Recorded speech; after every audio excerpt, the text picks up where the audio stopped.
रहीम नाजरीन अस्सलाम वालेकुम, मैं हूं इमरान वसीम। नाज़रीन, आज 6 नवंबर है, दिन है हफ्ते का और साल 2021। आज के प्रोग्राम में हम बात करेंगे मुल्क की सियासत की, पाकिस्तान की सियासत में आखिर क्या होने जा रहा है, क्या चीज़ें हमें दिखाई दे रही हैं, क्या चीज़ें हमें दिखाई जा रही हैं, लेकिन पसे पर्दा कौन सी सियासी डेवलपमेंट्स हो चुकी हैं और आइंदा आने वाले दिनों में किस किस्म की सियासी डेवलपमेंट्स को एक्सपेक्ट किया जा रहा है। मैं अपना कोई ज़ाती फतवा आप नाज़रीन की खिदमत में सादर करने के बजाय कुछ ऐसी डेवलपमेंट्स हैं, कुछ ऐसी चीज़ें हैं जो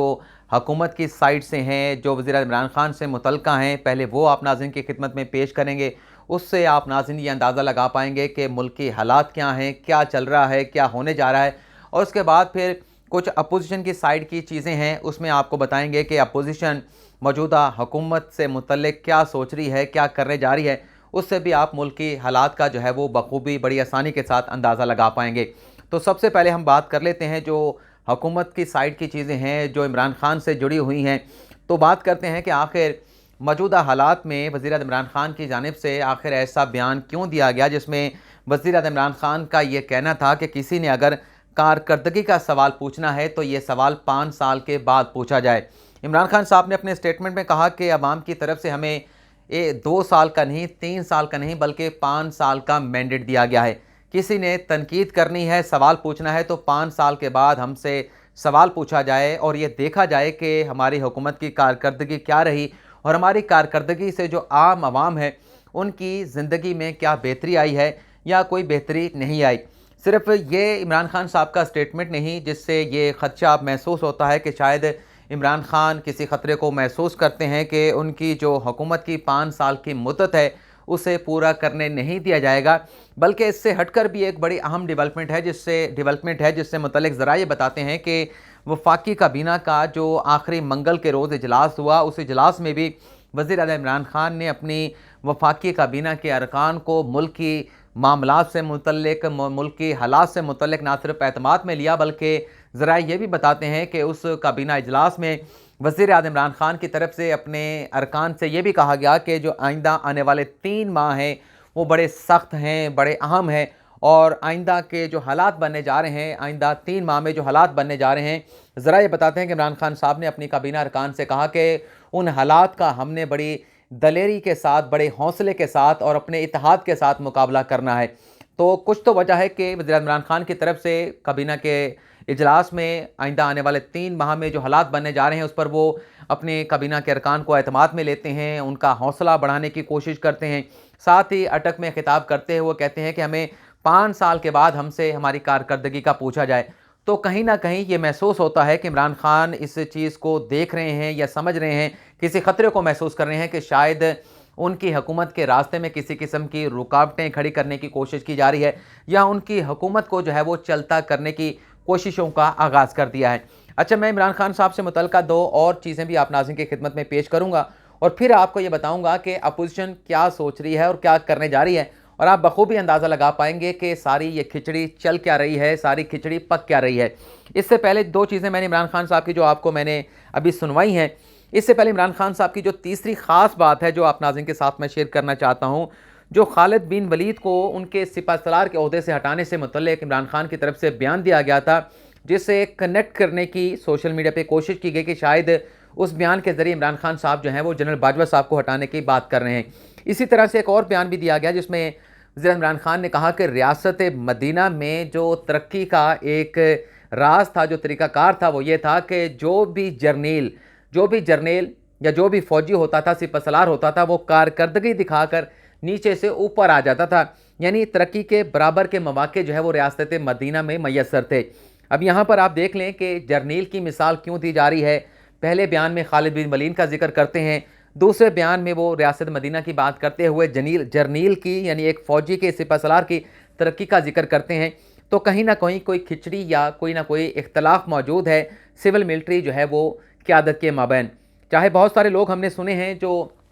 यूट्यूब पे बैठ के जिस तरह से रावी चैन लिख रहा होता है या जो एक बांसुरी बजाने वाला वो रूम कह रहे थे जल रहा था और वहाँ पे बैठा जो बंदा था या जो भी था उसका नाम भी मेरे जहन से निकल गया, बैठा बांसुरी बजा रहा था। तो बहुत सारे यूट्यूबर्स ऐसे हैं जो रावी की तरह चैन लिख रहे हैं, लेकिन हालात जो हैं वो किसी और तरफ इशारा कर रहे हैं। अब मैं कुछ चीज़ें अपोजिशन की तरफ आप नाज़रीन के साथ ना जो अपोजिशन से मुतल्लिक़ा हैं वो आप नाज़रीन के साथ शेयर कर लेता हूँ, लेकिन ख़ुलासा ये है कि हालात जो हैं वो अच्छे नहीं हैं। हालात जो है वो काफ़ी कशीदा हो चुके हैं और इमरान खान साहब जो हैं वो मुश्किलात में घिरे हुए हैं और लग ऐसा रहा है कि चीज़ें आहिस्ता आहिस्ता उनके हाथों से जो है वो सरकती जा रही हैं। अपोजिशन से मुतल्लिक मैं डेवलपमेंट बताने से मुतल्लिक एक सहाफ़ी का सोशल मीडिया पे किया गया ट्वीट है, वो ट्वीट आप नाज़रीन के साथ शेयर करना चाहूँगा और फिर उसके बाद अपोजिशन ने क्या हिकमत अमली बना ली है इमरान खान के ख़िलाफ़, वो आप नाज़रीन के साथ मैं शेयर करूँगा। और इत्तेहादी क्या सोच रहे हैं, ये भी बड़ी अहम बात है कि इत्तेहादी क्या सोच रहे हैं, इत्तेहादियों की तरफ से क्या बड़ा स्टेटमेंट आया है। तो सबसे पहले तो ये आप सुन लें आरिफ हमीद भट्टी साहब, इनके आप पॉलिटिकल जो थॉट्स हैं, जो व्यूज़ हैं, जितना मर्ज़ी इख्तलाफ कर लें, लेकिन ये किस टावर से मतलब सिग्नल लेते हैं, अगर ये बात किसी को बुरी लगती है, लेकिन मेरे जहन में यही आ रहा है, या ये कहाँ से इनके राब्ते हैं, तो आप खुद इसका अंदाज़ा लगा सकते हैं। ट्वीट ये करते हैं कि जो कल उन्होंने रात को गालिबन कोई आरिफ हमीद भट्टी साहब ने किया था, आज 6 नवंबर का ये ट्वीट है, उसमें ये लिखते हैं कि शागिर्द उस्ताद के जूनियर उस्ताद को कहता है, शागिर्द उस्ताद के जूनियर उस्ताद को कहता है कि मैं अपने उस्ताद की जगह आपको दिला देता हूँ। उस्ताद का साथी दोस्त कहता है कि सर इस शागिर्द की बात ना मानिएगा, कल ये आपसे नाराज़ होकर किसी जूनियर को आपकी जगह पर ले आएगा। और नीचे लिखा गया है बिला उन्वान। अब इसमें किसी की तरफ इशारा नहीं किया गया, लेकिन बात जो सहाफ़ी हैं, जो चीज़ों को समझते हैं, बारीक बीनी से देखते हैं, उन्हें ये समझ आती है कि इस बिला उन्वान के ट्वीट में दरअसल बात की गई है। इसमें जो शागिर्द की बात की गई है उसमें ये नज़र आ रहा है कि ये इशारा जो है वो इमरान खान साहब की तरफ है, और जो शागिर्द के उस्ताद के जूनियर यानी जो उस्ताद हैं वो जनरल बाजवा की तरफ इशारा कर रहे हैं, और जो जूनियर उस्ताद हैं वो जनरल फैज़ साहब की तरफ इशारा किया गया है। यानी इसमें कहा गया है कि जो जूनियर उस्ताद है वो शागिर्द से कहता है कि आप अगर उस्ताद को तब्दील कर दें तो मैं अपने उस्ताद की जगह आपको दिला देता हूँ। यानी शागिर्द कह रहा है कि अगर उस्ताद को तब्दील कर दिया जाए तो मैं उस उस्ताद की जगह आपको जो है वो जगह दिला दूँगा। लेकिन जो जूनियर उस्ताद है उसका साथी ये कहता है कि आप इसकी बात ना मानिएगा, कल ये आपसे भी नाराज़ होकर किसी जूनियर को आपकी जगह पर ले आएगा। यानी इसमें जो एक चीज़ जो डिपिक्ट की जा रही है, जो इशारा दिया जा रहा है कि शायद इमरान खान साहब जो हैं वो फैज़ हमीद साहब को आर्मी चीफ बनाना चाहते हैं जनरल बाजवा साहब को तब्दील करके। तो कोई जनरल जो है, कोई फ़ौजी जो है वो फैज़ हमीद साहब से कह रहा है कि इसकी बात ना मानिएगा, कल को ये आपसे नाराज़ होकर किसी और को जो है वो आपकी जगह पर आर्मी चीफ बना देगा। अच्छा, अब इसमें एक हमारे पास खबर और भी है कि इमरान खान साहब के खिलाफ तहरीक अदम-ए-एतमाद जो है वो आने जा रही है आइंदा आने वाले हफ्ते में, आइंदा आने वाले दिनों में। वो क्या डेवलपमेंट है वो भी आपके साथ शेयर करेंगे। लेकिन इत्तेहादी क्या बात कर रहे हैं, मैंने कहा ना कि जिसमें सबसे ख़ास बात है कि इमरान खान साहब तो अपने स्टेटमेंट दे रहे हैं, उसमें वो अपने खदशात का इज़हार कर रहे हैं, लेकिन इत्तेहादी क्या कह रहे हैं। तो इत्तेहादियों से मुतल्लिक जो MQM है, जिसके 7 से 8 नशिस्तें हैं और इमरान खान की बढ़ती नेशनल असम्बली में कितनी है, कितनी सीटों पर उनकी हुकूमत कायम है, तो अपोजिशन या जो बातें कर रही है वो अपनी जगह पे, मुत्तहिदा कौमी मूवमेंट मौजूदा हालात में किस तरह से पर निकाल के हुकूमती कारकर्दगी पर सवालात उठा रही हैं। तो ये सीनियर डिप्टी कन्वीनर हैं MQM के आमिर खान, ये कहते हैं कि वफाकी हुकूमत का मज़ीद बोझ नहीं उठा सकते। वफाकी हुकूमत की पॉलिसी से MQM पर भी इत्तेहादी होने की वजह से दबाव बढ़ रहा है और हमने हुकूमत की मज़ीद हमायत के हवाले से मुशावरत शुरू कर दी है। यानी MQM कह रही है कि आइंदा आने वाले दिनों में हमने हुकूमत की हमायत करनी है नहीं करनी, इस पर हमने जो है वो मुशावरत का आगाज़ कर दिया है। और आगे चल के deputy senior convener Aamir Khan ये भी कहते हैं कि महंगाई पर हमने अपने जो तहफ़्फ़ुज़ात हैं हुकूमत को पेश कर दिए हैं और मीडिया पर भी हमने अपना एहतजाज जो है वो रिकॉर्ड करा दिया है। हुकूमत से मुतालबा करते हैं कि इन जो चीज़ें महंगी की गई हैं, अशिया खुर्द-व-नोश की, पेट्रोलियम मसनूआत की कीमतों में और बिजली की कीमतों में जो इजाफा किया गया है, ये वापस लिया जाए। आखिरी जो बात करते हैं वो भी बड़ी सुनने के लायक है, उसके बाद फिर अपोजिशन से के बारे में मैं बात करूँगा। वो ये कहते हैं कि वफाकी हुकूमत का मज़ीद बोझ नहीं उठा सकते। आमिर खान ने कहा कि हमने वफाकी हुकूमत के इत्तेहादी ज़रूर हैं, लेकिन हुकूमत जो पॉलिसी बना रही है और वो पॉलिसी बनाते हुए हमें एतमाद में नहीं लिया जाता। कोई ऐसी पॉलिसी नहीं बनाई गई जिससे हुकूमत ने कोई ऐसी पॉलिसी नहीं बनाई जिससे आवाम को फ़ायदा पहुँचे। पाकिस्तान की आवाम महंगाई की पसी में चक्की में पिस चुके हैं और ऐसा ना हो कि हम आवाम के साथ मिलकर वफाक के इस बोझ को मज़ीद ना उठा सकें। यानी MQM जो है वो अलग होने की बात कर रही है। अब आपको अपोजिशन की तरफ से क्या डेवलपमेंट्स हो रही हैं। कल PDM का हंगामी इजलास जो है वो आज बुला लिया गया है। हालांकि 11 नवंबर को ये इजलास होना था और इसमें भी बड़ी बात यह है कि 11 नवंबर का जो इजलास है उसे तब्दील नहीं किया गया। 11 नवंबर का इजलास होगा। ये अलग से इजलास बुला लिया गया है। इस इजलास में एक जो नैब का कानून नया तरमीमी ऑर्डिनेंस जारी किया गया है, उससे चैलेंज करने से मुतल्लिक, और जो मुश्तरका इजलास हुकूमत की तरफ से बुलाया गया है कुछ कवानीन को मंजूर कराने से मुतल्लिक, उससे मुतल्लिक ज़राए बताते हैं कि हिकमत अमली तय की जाएगी। शुगर मिल एसोसिएशन का बयान सामने आया है। शुगर मिल एसोसिएशन ने कहा कि ये जो हुकूमत ने या इमरान खान ने इल्ज़ाम लगाया है कि हमारी वजह से शुगर महंगी हुई है, तो हमने तो हुकूमत से कह दिया था कि आप चीनी इंपोर्ट कर लें, पाकिस्तान में चीनी नाकाफ़ी है, तो ये नाहली तो नालायकी हुकूमत की है। तो ये बयान भी बड़ा मौजूदा हालात में बड़ा अहमियत का हामिल है, बड़ा मानी खेज़ है। फिर डस्का इलेक्शन की जो रिपोर्ट है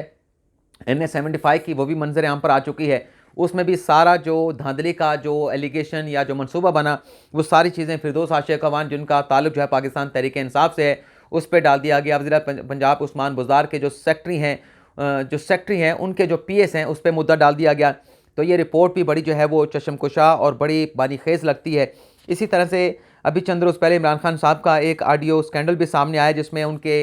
निकाह से मुतल्लिक जो मौलवी साहब हैं, मौलवी सईद साहब हैं, वो कुछ बातें कर रहे हैं। इमरान खान के जो पुराने दोस्त हैं नईमुल हक, वो कुछ बातें कर रहे हैं। तो ये चीज़ें आहिस्ता आहिस्ता सामने आ रही हैं। इसी तरह से शहबाज शरीफ साहब ने भी कल अपोजिशन के साथ हंगामी राब्ते किए, और उसमें यह तय किया गया कि हुकूमत को टफ टाइम दिया जाएगा, आवाम को बाहर निकाला जाएगा। और इसी तरह का एक स्टेटमेंट नवाज शरीफ की तरफ से भी आया, जिसमें नवाज शरीफ ने कहा कि इमरान खान का यौम एहतसाब आ गया है, और उसमें उन्होंने कहा कि शहबाज शरीफ और मरीम नवाज़ जो है वो एहतजाजी तहरीक की क़यादत करें, और आवाम जो है वो हुकूमत के ख़िलाफ़ सड़कों पर निकलें, बाहर निकलें। और फिर नवाज शरीफ ये भी कहते हैं कि मरीम नवाज़ और शहबाज शरीफ आवाम बाहर निकलेंगे तो उनके साथ खड़े होंगे। और फिर मरीम नवाज़ ने ये जो बयान नवाज शरीफ की तरफ से दिया गया, इस पर मरीम नवाज़ ने कहा कि मैं सड़कों पर आने के लिए, आवाम के साथ बाहर निकलने के लिए तैयार हूँ। शहबाज शरीफ के बाद एक हमजा शहबाज शरीफ का स्टेटमेंट भी सामने आया, जिसमें शहबाज शरीफ ने यह कहा कि आवाम महंगाई का बोझ उठाने के लिए तैयार नहीं, मौजूदा हुकूमत से निजात हासिल करना ही वाहिद रास्ता है, और अगर ये हुकूमत रही तो आवाम और मईशत ज़िंदा नहीं रहेंगे, हमें सड़कों पर निकलना होगा। तो ये एक ही दिन में इतनी सारी डेवलपमेंट्स हुई कि शहबाज शरीफ अपोजिशन लीडरान के साथ राब्ते करते हैं, हमजा शहबाज शरीफ का स्टेटमेंट आ जाता है, और उसके बाद नवाज शरीफ का वीडियो बयान आ जाता है। नवाज शरीफ के बयान के बाद मरीम नवाज़ जो है वो अपने आप को कहती हैं कि मैं तैयार हूँ बाहर निकलने के लिए, और PDM का हंगामी इजलास बुला लिया जाता है। हालांकि 11 नवंबर को ये इजलास बुलाया गया था। तो ये सारी चीज़ें डिपेक्ट कर रही हैं कि आइंदा आने वाले दिनों में कोई बहुत बड़ी सियासी खिचड़ी पकने जा रही है, जिसकी हिद्दत और शिद्दत को इमरान खान भी महसूस कर रहे हैं। और जो लोग चैन लिख रहे हैं, चैन नहीं है, मुल्क की सियासी हालात में एक